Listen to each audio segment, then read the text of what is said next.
യെശയ്യാവിൻ്റെ പുസ്തകം 43 അധ്യായം 19 വാക്യത്തിൽ പ്രവാചകനായ യെശയ്യാവിന് ദൈവം കൊടുക്കുന്ന ഒരു ആലോചന ഞാൻ നിങ്ങളോട് പറയാം. അത് ഇപ്രകാരമാണ്.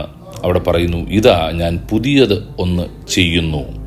18 വാക്യം പറയുന്നു, മുമ്പുള്ളവയെ നിങ്ങൾ ഓർക്കേണ്ട, പണ്ടുള്ളവയെ നിരൂപിക്കുകയും വേണ്ട. ഇതാ ഞാൻ പുതിയതൊന്ന് ചെയ്യുന്നു. ഈ ഒരു വേദഭാഗമാണ് ദൈവാത്മാവ് ഇന്ന് നിങ്ങളോട് സംസാരിക്കുന്നത്. God is doing something new in your life. ദൈവം നിങ്ങളുടെ ജീവിതത്തിൽ പുതിയത് ഒന്ന് ചെയ്യുന്നു. കഴിഞ്ഞ നാളുകളിൽ നിങ്ങൾ നേരിട്ട പരാജയങ്ങൾ, ബുദ്ധിമുട്ടുകൾ, പ്രതിസന്ധികൾ വലുതായിരിക്കാം. നിങ്ങളേറ്റ അപമാനങ്ങൾ വലുതായിരിക്കാം. എന്നാൽ ദൈവാത്മാവിൽ പറയുകയാണ്, മുമ്പുള്ളവയെ നിങ്ങൾ ഓർക്കേണ്ട. കഴിഞ്ഞ കാലങ്ങളിലെ പരാജയങ്ങളെ നിങ്ങൾ ഇനി ഓർക്കാൻ പോകണ്ട. നഷ്ടങ്ങളെ നിങ്ങൾ ഓർക്കാൻ പോകണ്ട. മറ്റുള്ളവർ പറഞ്ഞ വാക്കുകൾ നിങ്ങളെ വേദനിപ്പിച്ചത് നിങ്ങളങ്ങ് മറന്നുകള. അത് നിങ്ങൾ ഓർക്കാൻ പോകണ്ട. പല ആളുകളുടെയും പ്രശ്നം, പലരും എന്നോട് അങ്ങനെ പറഞ്ഞു, ഇത് പറഞ്ഞു, അവരെന്നാലും എന്നോട് അങ്ങനെ ചെയ്തു എന്നൊക്കെ പറഞ്ഞ് പഴയ കാലങ്ങളിലെ തിക്താനുഭവങ്ങൾ മനസ്സിനകത്ത് പേറിക്കൊണ്ട് നടക്കുന്നവരാ. അത് ഒന്ന് മാറ്റി വെച്ചിട്ട് പറയണം, ഞാനിതിനെ അങ്ങ് മറക്കാൻ പോകുക, ഞാനങ്ങ് ക്ഷമിക്കാൻ പോകുക. എന്നാൽ ഇവിടെ പറയുകയാണ്, മുമ്പുള്ളവയെ നിങ്ങൾ ഓർക്കണ്ട, പണ്ടുള്ളവയെ നിരൂപിക്കുകയും വേണ്ട. കഴിഞ്ഞ കാലങ്ങളിൽ നിങ്ങൾ നേരിട്ട പ്രതിസന്ധികളൊക്കെ തള്ളിക്കള. അതിൻ്റെ മധ്യത്തിൽ ദൈവം നിങ്ങളെ നടത്തിയില്ലേ? പലരും നിങ്ങളെ തള്ളിക്കളഞ്ഞപ്പോഴും ദൈവം നിങ്ങളുടെ കരം പിടിച്ചില്ലേ? പിന്നെന്തിനാ മറ്റുള്ളവരുടെ കയ്പും വിദ്വേഷവും വെച്ചുകൊണ്ട് നടക്കുന്നത്? അതെല്ലാം ഒന്ന് തള്ളിക്കളഞ്ഞിട്ട് ഇന്ന് നിങ്ങൾ പറയണം, കർത്താവ് പുതിയതൊന്ന് ചെയ്യാൻ പോവുക. ഈ വചനം കേൾക്കുമ്പോൾ തന്നെ നിങ്ങൾ വാ തുറന്ന് പറയണം, God is going to do something new. ദൈവം പുതിയത് എൻ്റെ ജീവിതത്തിൽ ചെയ്യാൻ പോവുക. നിങ്ങളുടെ ജോലി മേഖലയിൽ ചെയ്യാൻ പോവുക, നിങ്ങളുടെ കുടുംബജീവിതത്തിൽ ചെയ്യാൻ പോവുക, നിങ്ങളുടെ കുഞ്ഞുങ്ങൾക്ക് വേണ്ടി ചെയ്യാൻ പോവുക. God will do something great. വലിയതെന്തോ ദൈവം നിങ്ങൾക്ക് വേണ്ടി ചെയ്യും. അതെപ്പോഴാണെന്നറിയാൻ ആരംഭിക്കുന്നത്?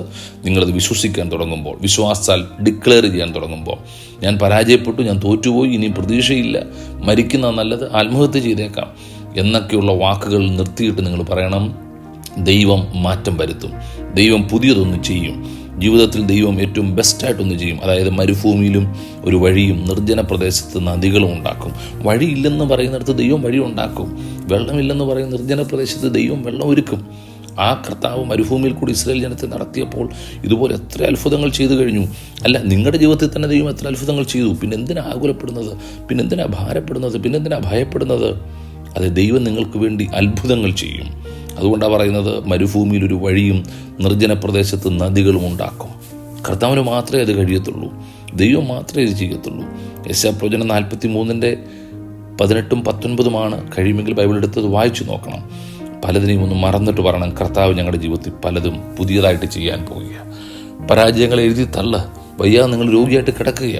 ധൈര്യത്തോടെ പറ, ദൈവം എന്നെ പിടിച്ചെഴുന്നേൽപ്പിക്കും, എൻ്റെ ആയുസ്സിനെ നീട്ടിത്തരും. കഴിഞ്ഞിട്ടില്ല. പിശാച് പറയും എല്ലാം തീർന്നെന്ന് പറയും, ജീവിതം അവസാനിച്ചെന്ന് പറയും. നിങ്ങളുടെ ഉള്ളിൽ നെഗറ്റീവായ ചിന്തകളിടും. അതിൻ്റെ മധ്യത്തിൽ മനം തീർന്നിട്ടില്ല.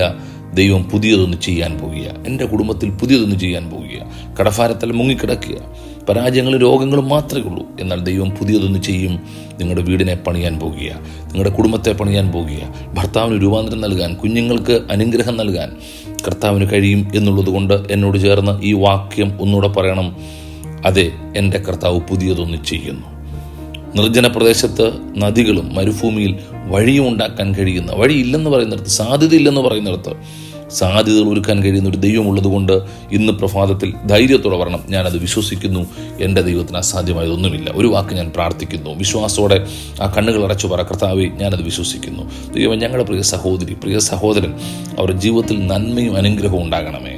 പുതിയതായിട്ടൊന്ന് കർത്താവ് ചെയ്യണമേ. പഴയതിനെ ഒന്ന് മായ്ച്ചു കളയണമേ. ദൈവപ്രവൃത്തികൾ ആരംഭിക്കുന്നതിനായി ഞങ്ങൾ നന്ദി പറയുന്നു, യേശുവിൻ്റെ നാമത്തിൽ തന്നെ. ആമേൻ, ആമേൻ. God bless U.